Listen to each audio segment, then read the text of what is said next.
Pernahkah anda rasa malam itu panjang, mata tak boleh lelap, dan minda tak henti berfikir tentang pelbagai cabaran hidup? Ada satu jawapan yang mungkin anda terlepas pandang, yang mampu mengubah segalanya. Dalam pencarian ketenangan yang abadi, saya bertemu dengan sebuah janji kekal dan penuh harapan dari kitab suci. Ia bukan sekadar untaian kata-kata, tetapi sebuah kuasa ilahi yang mampu mengubah hati dan jiwa. Seperti yang tertulis indah dalam Mazmur 4 ayat 8, "Aku akan tidur dan berbaring dengan aman, kerana Engkau, ya Tuhan, membuatku hidup dalam keselamatan." Janji ini adalah anugerah tak ternilai, satu rahmat yang tiada tandingan, membawa kedamaian melampaui pengertian kita.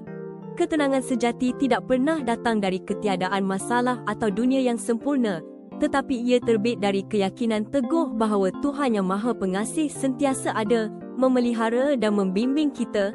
Marilah kita menyerahkan setiap kebimbangan, ketakutan dan kegelisahan kita kepadanya. Dengan hati yang penuh cinta, iman dan kepercayaan yang tidak berbelah bagi, kita boleh berbaring dan tidur dengan aman setiap malam, mengetahui Dia menjaga kita. Semoga kedamaiannya yang luar biasa melingkari hati anda, mengisi setiap sudut jiwa anda hari ini dan buat selama-lamanya. Amin.